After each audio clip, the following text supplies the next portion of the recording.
Welcome to Puneet academy student. जैसा कि हमने अपनी पिछली क्लास में एक साइंस का चैप्टर स्टार्ट किया था क्लास 9th का, जो कि आपका है force and law of motion chapter जो है हमने स्टार्ट किया था स्टूडेंट। और हमने जो है इस चैप्टर की पिछली क्लास में आपको जो है इंट्रोडक्शन वगैरह पढ़ाया था, जिसमें आपको जो है फोर्स का इंट्रोडक्शन पढ़ाया था, साथ के साथ आपको जो है फोर्स की एसआई यूनिट्स बताई थी और इफेक्ट ऑफ फोर्स में भी आपको जो है पढ़ा दिया गया था। साथ के साथ आपको जो है बैलेंस और अनबैलेंस फोर्सेस भी बता दी गई थी। अगर आपने वो वीडियो नहीं देखी है तो वीडियो के डिस्क्रिप्शन में जो है मैं आपको उसका लिंक प्रोवाइड कर दूंगा, वहाँ से आप उसको देख सकते हैं स्टूडेंट। साथ के साथ हमने जो है न्यूटन्स फर्स्ट लॉ और सेकंड लॉ भी जो है वो पढ़ लिया था स्टूडेंट। तो आज की क्लास में हम लोग जो है एक बार दोबारा से Newton's first law of motion को एक बार रिपीट करते हैं, उसमें ठीक है उसको रिपीट करके उसके एप्लीकेशन वगैरह पढ़ लेते हैं। तो देखिए Newton second law of motion क्या कहता है। This law state that rate of change of momentum of an object is directly proportional to applied unbalance force in the direction of force. यानी कि ये लॉ कहता है अगर किसी ऑब्जेक्ट में जो मोमेंटम में चेंज हो रहा है वो किसके प्रोपोर्शनल होगा, जितना भी फोर्स आप उस पर अप्लाई करोगे उसके प्रोपोर्शनल होगा। तो देखिए मैंने बोला था इसमें कि मैथमेटिकल जो इसका डेरिवेशन है वो इंपॉर्टेंट है। तो कैसे करेंगे देखिए, if a body of mass है moving with velocity u accelerate uniformly at a for any time t so its velocity changes to capital V. तो इनिशियल मोमेंटम हमने बताया था P1 is equal to m into में u, final momentum P2 is equal to m into में capital V। Change in momentum अगर हम यहाँ से फाइंड करें तो P2 माइनस P1 इसका चेंज इन मोमेंटम होगा, जिसको हम लिख सकते हैं m capital V minus m small u। m को अगर हम कॉमन ले रहे तो v माइनस u हो जाएगा। अब इसमें सेकंड लॉ अप्लाई करें तो force is directly proportional to change in momentum upon time. इसको मैं लिख सकता हूँ P2 minus P1 upon T. और यहाँ पे इस कांस्टेंट ऑफ प्रोपोर्शनलिटी की जगह मैं लिख सकता हूँ के क्या है, यहाँ पे कांस्टेंट ऑफ प्रोपोर्शनलिटी है जिसकी वैल्यू कितनी होती है स्टूडेंट, 1 होती है। तो हमें पता है m we minus u by t, और v minus u by t क्या होता है, इक्वेशन ऑफ मोशन से एक्सेलरेशन होता है। तो इस तरह से जो है आपका F is equal to m into में ए, ये जो है आपका फॉर्मूला हो जाएगा Newton second law of motion से आपका ये फॉर्मूला बन जाएगा, इंपॉर्टेंट फॉर्मूला है। ठीक है, तो F is equal to m into में a is the formula of force. तो ये क्या होगा, आपका फोर्स का फॉर्मूला होगा। तो इसी फॉर्मूले का यूज़ करके आप इसकी आपको पिछली क्लास में मैंने जो है एसआई यूनिट निकालनी भी सिखाई थी। ठीक है, मास के लिए केजी, एक्सेलरेशन के लिए मीटर पर सेकंड स्क्वायर, जिसको हम लोग बोलते हैं न्यूटन। चलिए आगे बढ़ते हैं। तो आज हम लोग स्टार्ट करेंगे इसमें application of Newton second law of motion. तो सेकंड लॉ ऑफ मोशन की जो है हमें एप्लीकेशंस जो है वो पढ़नी है। तो देखिए क्या क्या एप्लीकेशन है Newton second law of motion की, इसको जानने के लिए एक बार यहाँ पे जान लीजिए। देखिए इस फोर्स के इक्वेशन में M we minus U upon T, T किस में आ रहा है, डिवाइड में आ रहा है। अगर टी की वैल्यू बढ़ेगी, इफ़ टी की वैल्यू अगर बढ़ती है, इन केस अगर टी की वैल्यू बढ़ाएंगे हम, टी अगर इंक्रीज होता है तो हमारी जो वैल्यू है टी को अगर मैं इंक्रीज कर दूँ, सिंपली टी को अगर मैंने इंक्रीज कर दिया तो फोर्स की वैल्यू क्या हो जाएगी स्टूडेंट, घट जाएगी। ठीक है, अगर टाइम बढ़ता है तो ये इन्वर्सली रिलेशन है, फोर्स की वैल्यू घट जाएगी। इसी तरीके से अगर मैं f की वैल्यू को बढ़ा देता हूँ, ठीक है, f की वैल्यू को अगर मैं इंक्रीज कर देता हूँ तो t की वैल्यू क्या हो जाएगी, रिड्यूस हो जाएगी। ठीक है, यानी कि दोनों का इन्वर्स रिलेशन रहेगा। टाइम बढ़ाएंगे फोर्स घटेगा, फोर्स बढ़ाएंगे टाइम घटेगा, बाकी ये मास के प्रोपोर्शनल आपका जो है रहेगा। तो इसमें देखिए एप्लीकेशंस क्या क्या है, तो इसी पे बेस्ड हम एप्लीकेशन पढ़ेंगे। तो देखिए फर्स्ट एप्लीकेशन है, एक cricket player moves his hand backward on hitting a fast cricket ball. जब वो एक फास्ट क्रिकेट बॉल को जो है कैच करने की कोशिश करता है कोई भी क्रिकेट प्लेयर, तो वो जो है अपने हाथों को पीछे की तरफ जो है बैकवर्ड डायरेक्शन में मूव करता है along with the ball. So the cricket player increase the time duration during which the high velocity of ball becomes decrease to 0। और उस समय उस बॉल की वेलोसिटी कहाँ तक आ जाती है, 0 तक आ जाती है। तो उसका एक्सेलरेशन जो हो जाएगा बॉल का डिक्रीज हो जाएगा और उसका इम्पैक्ट ऑफ फोर्स भी रिड्यूस हो जाएगा। एक बार रिपीट करता हूँ इसको, देखिए a cricket player moves his hand backward on catching a fast cricket ball by pulling this hand backward with moving ball the cricket player increase करेगा यहाँ पे टाइम ड्यूरेशन को with the high velocity of the moving ball decrease to 0, और उसको जो है 0 तक ले आएगा। Thus acceleration of the ball is decrease and impact of the force reduce to 0। तो यहाँ पे देखिए आपको डायग्राम के थ्रू मैंने समझाया। तो मान लीजिए ये जो कोई बॉल आ रही है तो प्लेयर ने इसको कैच किया, इस पोजीशन पे इसने कैच किया, उसके बाद हाथों को धीरे धीरे जो है वो डाउनवर्ड डायरेक्शन में लेके जाएगा। तो इम्पैक्ट ऑफ फोर्स में देखिए टाइम की वैल्यू को वो इंक्रीज़ कर रहा है, टाइम की वैल्यू इंक्रीज़ करेगा, फोर्स की वैल्यू घट जाएगी, तो उसका इम्पैक्ट ऑफ फोर्स जो है वो रिड्यूस हो जाएगा। ठीक है, देखिए यहाँ पे समझाए, a fielder pulls his hand gradually with the moving ball while holding a catch. इसी तरीके से ड्यूरिंग एथलीट मीट, यानी कि एथलीट वगैरह जब जंप वगैरह करते हैं, high jump, athlete is provide इधर a cushion or heap of sand on the ground to fall upon, जिस पे वो फॉल डाउन करते हैं। इसकी वजह से क्या होगा, this decrease rate of change of momentum को वो डिक्रीज़ करेंगे। देखिए मोमेंटम की वैल्यू को जो है वो डिक्रीज़ कर देंगे। जब मोमेंटम की वैल्यू डिक्रीज़ हो जाएगी तो वहाँ पे जो फोर्स की वैल्यू है वो क्या हो जाएगी स्टूडेंट, रिड्यूस हो जाएगी, यानी कि फोर्स की वैल्यू जो है वो घट जाएगी। तो इस तरह से जो है जो प्लेयर वहाँ से जंप कर रहा होगा उसको कम से कम जो है चोट लगेगी। ठीक है, चलिए nowadays all the cars are provided with seat belt for passenger to prevent injury in case of accident। तो एक्सीडेंट के केस में जो है इंजरी से बचाने के लिए आज के टाइम पे जो है आपको सीट्स बेल्ट दी जाते हैं। सीट बेल्ट जो होती है आपको होल्ड किए रहती है, और जब आपका इम्पैक्ट फोर्स लगेगा तो जो है वो वहाँ पे टाइम की जो वैल्यू होती है उसको थोड़ा सा बढ़ा देंगी, तो फोर्स की वैल्यू भी वहाँ पे घट जाएगी। आपको जो है पीछे की तरफ ही होल्ड रखिए, अदरवाइज आपका हेड जो है वो डैशबोर्ड में टकरा सकता है। इसी तरीके से a karate player strike the slab as fast as possible, suddenly its momentum become zero. तो उसका मोमेंटम क्या हो जाएगा, जीरो हो जाएगा। When he hits the slab in short interval, जब वो शॉर्ट इंटरवल में उसको हिट करेगा तो उसका टाइम इंटरवल जो है जीरो हो गया। ठीक है, thus a large force can be deliver to slab or brick to break it, है ना, तो इसको वो आसानी से तोड़ पाएगा। तो आपने देखा होगा जो कराटे प्लेयर्स होते हैं वो बहुत तेज़ी से जितने भी पॉसिबिलिटी से उसको हिट कर सकते हैं, किसी ऑब्जेक्ट को हिट करते हैं, जैसे वो आइस या ब्रिक्स होती है, इससे आपका जो है मोमेंटम जो है जीरो हो जाएगा। सेम फॉर्मूले में अगर आप रखें वैल्यू तो लार्ज फोर्स वहाँ पे डिलीवर होगा और उसकी वजह से मोमेंटम देखिए यहाँ पे, ये देखिए ये मोमेंटम की वैल्यू क्या है, कम हो जाएगी। ठीक है, टाइम की वैल्यू जो है बहुत कम हो गई है, तो फोर्स की वैल्यू क्या है, बढ़ जाएगी। ठीक है, तो इस तरह से इम्पैक्ट ऑफ फोर्स वहाँ पे बढ़ जाएगा स्टूडेंट। तो ये हमने जो है न्यूटन्स की जो है लॉ की, सेकंड लॉ की जो है एप्लीकेशंस हमने पढ़ लिया। आगे बढ़ते हैं हम लोग। नेक्स्ट टॉपिक हमारा इम्पल्स। इम्पल्स क्या है, it is term as total impact of force. Total impact of force को ये आप इम्पल्स कह सकते हो, और we can say it is a force which act for a short duration. जब किसी ऑब्जेक्ट में शॉर्ट ड्यूरेशन के लिए फोर्स लगता है तो उसको हम इम्पल्स कहते हैं। इसकी जो वैल्यू होती है वो चेंज इन मोमेंटम के इक्वल होगी। फॉर्मूला अगर हम निकालें तो F is equal to P2 minus P1 upon T, अभी पढ़ा न्यूटन्स लॉ से, तो F इंटू में T अगर मैं मल्टीप्लाई यहाँ पे करूँ तो P2 minus P1। So impulse is nothing but change in momentum. Thus impulse is a product of force and time, you can say it. तो ऐसा यूनिट अगर मैं फाइंड करूँ तो इसकी ऐसा यूनिट क्या होगी, किलोग्राम मीटर पर सेकेंड, और यू कैन से न्यूटन पर सेकेंड स्टूडेंट। चलिएगा, तो हम पढ़ लेते हैं Newton's third law of motion. Newton's third law of motion क्या है, it is state to every action there is equal and opposite reaction. हर एक एक्शन के लिए इक्वल और अपोजिट रिएक्शन होता है।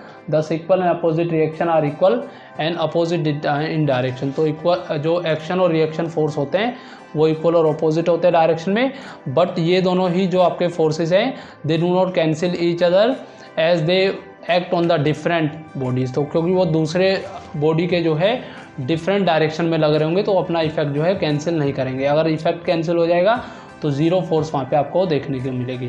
तो ये आया होगा समझ में, it state to that to every action there is equal and opposite reaction. Equal opposite reaction जो फोर्स होती है वो इक्वल एंड अपोजिट होती है, बट वो कैंसिल नहीं करेंगे क्योंकि डिफरेंट बॉडी पे एक्ट कर रही है। कुछ इसकी एप्लीकेशन पढ़ लेते हैं। एप्लीकेशन ऑफ, ठीक है, न्यूटन थर्ड लॉ।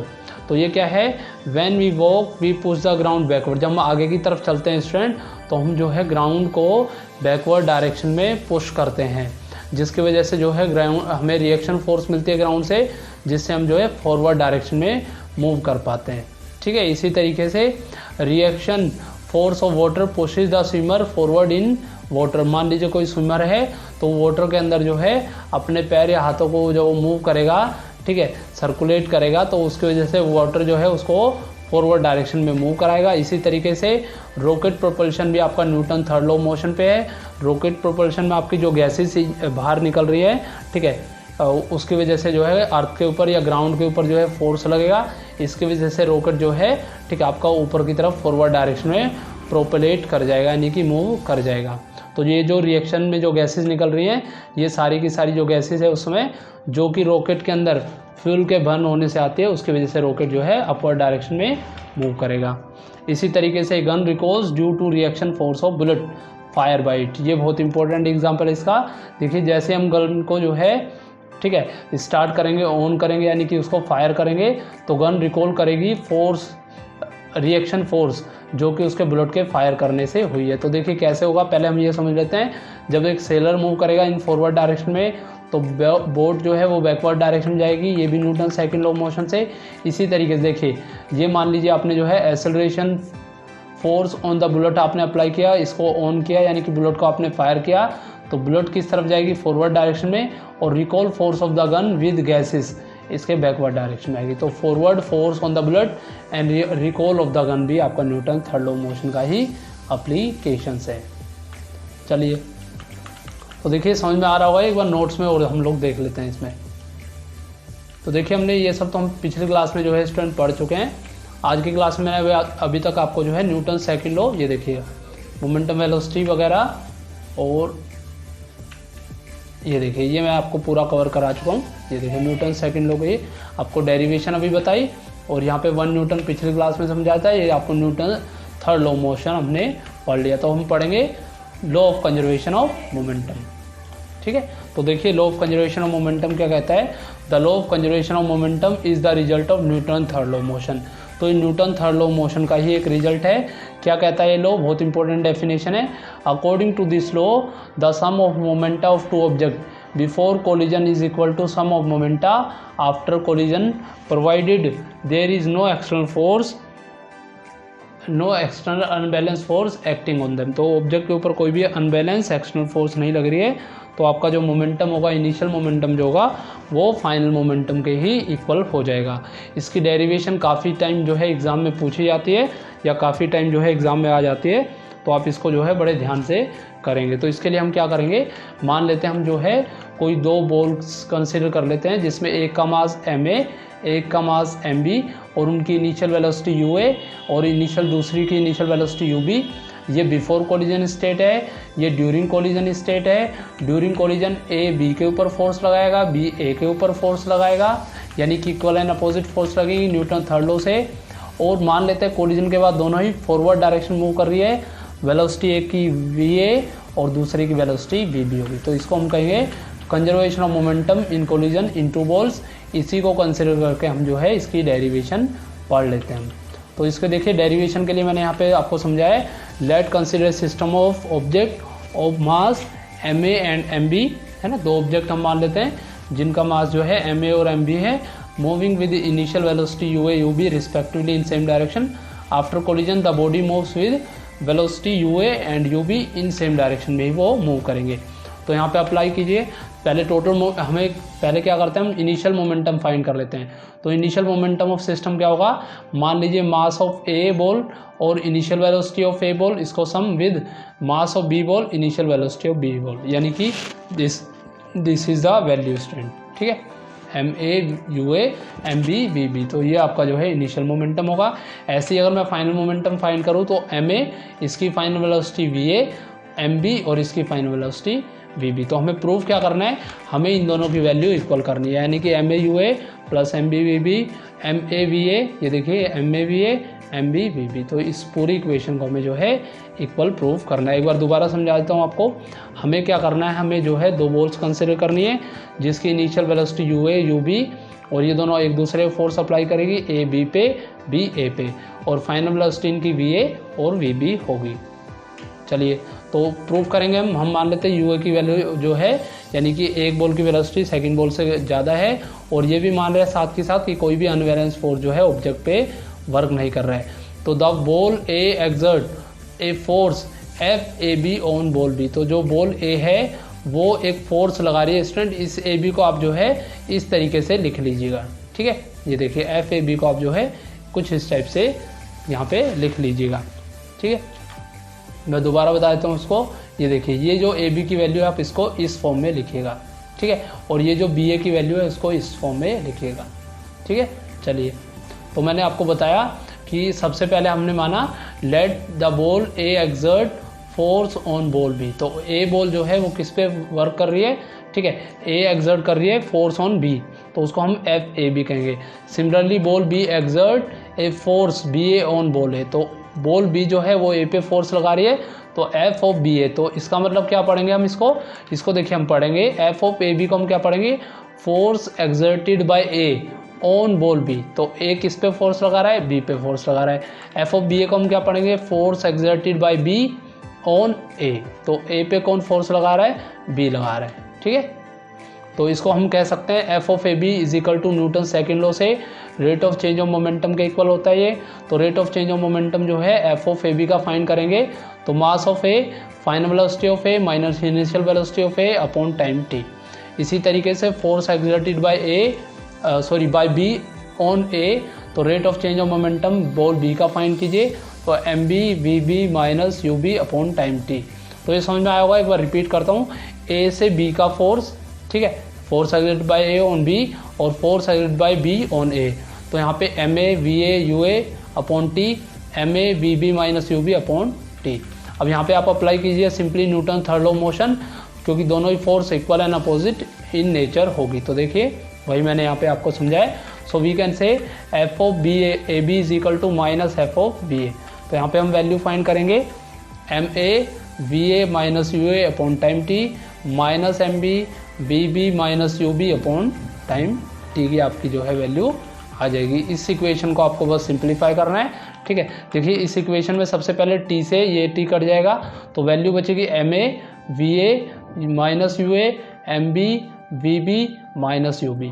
इसको और सिंप्लीफाई करेंगे, मल्टीप्लाई कर दीजिए m A V a minus m A you a, ठीक है, minus m B we b, और ये माइनस माइनस प्लस हो जाएगा तो एम बी यू बी। इसको और सिंप्लीफाई कीजिए एम ए वी ए, ये जो वैल्यू है इसको इस तरफ ले आइए, तो M A U A M B U B, और इसको इस तरफ ले आइए, ठीक है। देखिए कुछ इस तरह से आप इसको जो है चेंज कर सकते हैं। तो इसको चेंज हम कैसे करेंगे, देखिए इस इक्वेशन को हम जो है इस डायरेक्शन में ले आएंगे, यानी कि इधर ले आएंगे, और इस इक्वेशन को हम इस तरफ ले आएंगे। तो जब इसको फाइनली हम लोग सोल्व करेंगे तो हमारा जो है ये रिलेशन यहाँ पे आ जाएगा। तो M A you A plus M B we B M A V A M B we B. तो यहाँ पे हम कह सकते हैं initial momentum is equal to final momentum of the object. तो देखिए इसमें नोट्स में भी लगभग आपको सेम ही टाइप का आपको गिवन है law of conservation of momentum. इसमें कुछ भी आपको जो है एक्स्ट्रा नहीं गिवन है, सेम चीज़ ही लिखी हुई है, बट मैंने जो आपको डेरिवेशन कराई है वो थोड़ी सिंप्लीफाई करके कराई है। अगर आप उसको करते हैं तो ठीक है, आप आसानी से उसको सोल्व कर पाएंगे। यहाँ पे भी सेम चीज़ ही लिखी हुई है, डेरिवेशन में जो है आपको बस सिम्बल्स अलग किए हैं, बाकी सेम ही चीज़ें आपको करी हुई है स्टूडेंट। तो होपफुली स्टूडेंट आपको ये वीडियो समझ में आई होगी। अगर आपको वीडियो समझ में आई है तो चैनल को लाइक शेयर और सब्सक्राइब जरूर कीजिएगा। साथ में बेल आइकन को भी ज़रूर प्रेस कीजिएगा, जिससे मेरी नई वीडियो की नोटिफिकेशन आपको मिल सके स्टूडेंट। Thank you.